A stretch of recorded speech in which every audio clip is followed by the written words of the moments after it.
Lampung, Jumat 20 yang sedang hormati saya banggakan sahabat ketua Wisma Haji Rudiana PJ Lampung Fatayat NU Kota dan Lampung di kegiatan Bapak dasar Alfian belajar pada saat SD sambutan MD ketua beserta seluruh jajaran yang hadir dan pada pagi hari ini. Mudah-mudahan semuanya sehat, semuanya sukses. Allah berkati Allah Subhanahu wa taala. Hadir di sini menemani saya juga Wakil Ketua PJNU Kota Bandar Lampung, sahabat Haji Rudi Irawan, Haji Mare. Hadir juga beberapa badan otonom di lingkungan Kota Bandar Lampung dan sektor Kang Maman juga hadir, kemudian dari PPNU hadir, mungkin begitu belum kelihatan dan yang lain juga belum kelihatan.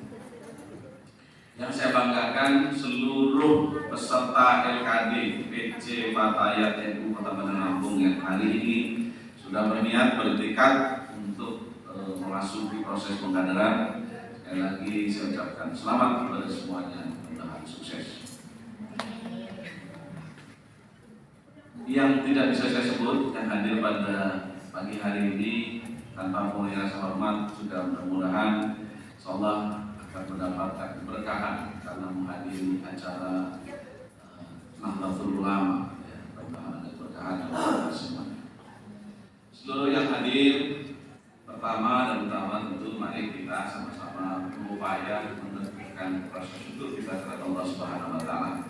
Karena betapapun Allah yang telah memastikan kepada kita semua, Allah yang telah menjamin kepada kita semua apa yang sudah direncanakan, apa yang sudah diikhtiarkan, apa yang sudah diagendakan. Acara kita pada pagi hari ini Allah telah disempurnakan untuk bisa berjalan dengan baik. Maka sekali lagi semua menjadi bagian dari fasilitas pertolongan dari Allah Subhanahu wa taala. Untuk itu tidak ada pujian lain yang sanggup untuk dipuji kepada Allah. Salawat dari salam kita sampaikan kepada Nabi besar Muhammad sallallahu alaihi wasallam, manusia mulia, manusia teladan yang bulan-bulan belakang kemarin kita penuhi dengan peringatan kelahiran beliau. Insyaallah kita semua insyaallah akan mendapatkan syafaatnya di yaumil akhir. Punyai para sahabat, aktivis Fatayat seluruh yang hadir pada pagi hari ini.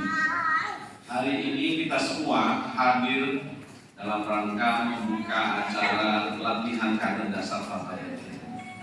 Jadi saya setiap kali diundang acara-acara badan otonom di NU, pasti saya suasananya begitu bersemangat, sangat happy, sangat bahagia. Semakin Kota Bandar Lampung ini disibukkan oleh kegiatan-kegiatan atau aktivitas dari para badan otonom, tentu itu menggembirakan buat kita semua. Itu pertanda bahwa roda organisasi di Kota Bandar Lampung, dalam organisasi Nahdlatul Ulama, berkembang, tumbuh, dan aktivitas baik. Sinyal bahwa ini sesuatu yang menggembirakan kita semua. Jadi Fatayat bagi saya itu sesuatu yang mustahil untuk tidak tersimpan dalam benak, dalam kesadaran dan semuanya. Karena saya tumbuh hidup memang dari lingkungan keluarga nanti. Kakak-kakak saya, ayah saya itu memang aktif juga di Fatayat. Tambah lagi istri saya juga pernah jadi aktivis Fatayat. Jadi saya merasakan kalau bersama Fatayat hari ini ada sesuatu yang berubah, Mbak Puri. Dulu waktu istri saya masih sekretarisnya buminya Ananda Ulfah itu kalau setiap ada acara itu pasti ada kerumunan, kumpul-kumpul atau kongko-kongko para suami Fatayat. Hari ini sudah nggak ada lagi seperti mandiri. Dulu kami sering berkelakar, setiap kumpul-kumpul itu Pak Yai Herudin, ayahanda dari Bapak mendeklar kita ini sering kumpul. Udah kita tunjuk saja koordinator kita atau ketua kita. Saya sebagai suami dari sekretaris PW Fatayat waktu itu, saya bilang ya kita tunjuk ketuanya itu yang dirasa paling taat. Kalau kita bilang paling takut itu kan paling taat sama istri. Jadi akhirnya kita menunjuklah salah satu dan saya sebut dia ada ketuanya. Jadi setiap kali ketemu pasti nanti kita buat ini dulu belum ada WA ya, dan dia dulu ya BPM tapi enggak dulu semua punya juga. Jadi suka telepon-teleponan saja. Ayo, hari ini ada acara Fatayat, kumpul. Hari ini kumpul. Hari ini sudah nggak ada lagi, tinggal sama lebih rawat. Dia ini sekaligus ketua, sekaligus sekretaris bendahara ikatan suami Fatayat. Dulu kan istilahnya ikatan suami Fatayat. Ya, terus kita juga ya, saya meninggalkan situasi dan suasana kita pada pagi hari ini. Sahabat-sahabat semua, tadi sudah disampaikan sebagai pengantar oleh sahabat ketua Fatayat Kota Bandar Lampung, Ananda Rupa, kemudian diteruskan oleh Pak Uri terkait bagaimana positioning Fatayat per hari ini. Saya kira semua kita harus membangun kesadaran personal maupun kesadaran kolektif bahwa pada saat kita sudah merasa menjadi bagian dari Fatayat NU, maka pada saat itu harus tumbuh bangga bahwa kita bangga menjadi bagian dari keluarga besar dan rumah. Karena apa? Saya ingin sedikit banyak cerita ya untuk semua sahabat Fatayat NU. Sejak saya diberikan amanah untuk mengomandani atau menangkodai Nahdlatul Ulama di Kota Bandar Lampung, saya mencoba mengevaluasi, mencoba mencari problem utama. Kenapa sih NU di kota? Bukan hanya Bandar Lampung, di banyak kota, utamanya ibu kota, NU selalu tidak tampak gairahnya dan tidak tampak kebesarannya. Sebut contoh di Surabaya, sebut contoh di Semarang, sebut contoh Bandung, sebut contoh di Jakarta. Selalu seolah tertutupi atau di bawah bayang-bayang urus wilayah Nahdlatul Ulama dan seterusnya. Apalagi Jakarta ditutup atau tertutup di bawah bayang-bayang eksistensi dari Nahdlatul Ulama misalnya. Di Surabaya juga sama persis dan seterusnya. Maka kami membangun kontak atau relasi yang akhirnya kami ketemu sempat di saat muktamar Nahdlatul Ulama yang kebetulan posisinya atau bertempat di Provinsi Lampung. Saya membangun komunikasi dan membuat grup WhatsApp ketua-ketua NU kota. Kita punya asosiasi kebetulan ketua NU kota. Kami mula-mula banyak diskusi dengan ketua PCNU Surabaya, kemudian nyambung dengan Semarang, nyambung dengan Jakarta, ada Jakarta Barat, Jakarta Selatan, dan seterusnya. Nyambung akhirnya sekarang di grup itu sudah hampir 80% dari seluruh kota di Indonesia ini sudah teratur.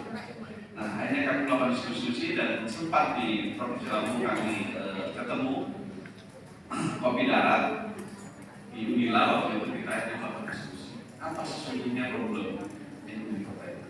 Maka ketemu sama kita salah satu benang merah persoalan bahwa NU di kota itu tinggal bagaimana pendekatannya, strateginya yang harus dilakukan penyesuaian terhadap karakter, terhadap eksistensi dari masyarakat Muslim perkotaan. Nah, masyarakat Muslim perkotaan itu adalah masyarakat urban. Ya, tidak ada akar sejarah kehidupannya di tempat kita tinggal. Masing-masing kita ini kebanyakan orang Arab. bermuasal di mana-mana. Itu namanya masyarakat global. Ya, satu titik itu, sehingga tidak ada ikatan komunalitas sesama masyarakat. Katanya komunalitasnya itu rendah dibandingkan kabupaten-kabupaten atau masyarakat pedesaan. Itu yang pertama. Yang kedua, masyarakat atau kaum muslim di kota ini cenderung didominasi oleh kelas menengah ke atas, kelas menengah dari sisi pendidikan maupun kelas menengah dari sisi ekonomi. Maka harus dilakukan pendekatan. Maka kami berkesimpulan bahwa pendekatan NU di kota ini harus setidaknya menggunakan beberapa strategi. Salah satu yang diambil oleh PCN Kota Bandar Lampung yaitu kita harus melakukan pendekatan yang pertama, membangun NU itu harus inklusif di kota ini.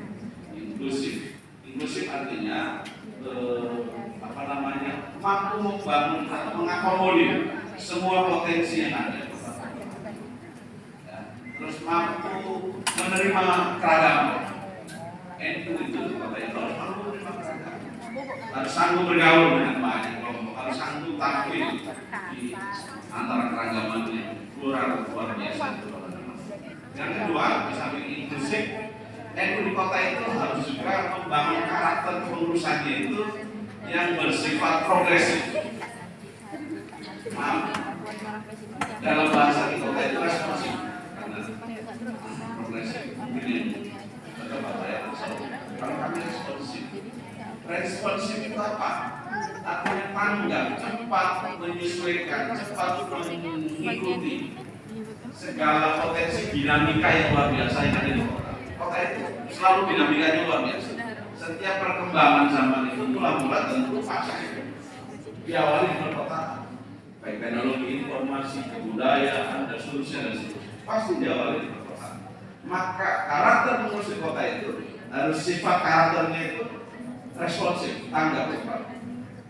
Itu yang kedua, responsif. Yang ketiga, karakter pengurus di perkotaan, yaitu di perkotaan itu harus produktif. Pendekatannya bagaimana kita mampu melahirkan karya. Jadi beraktivitas di bidang NU, utamanya di kota itu pendekatannya harus karya. Kita harus mampu melahirkan karya-karya nyata, karya-karya mampu dilihat, karya-karya mampu dirasakan, karya yang insya Allah akan membawa masyarakat.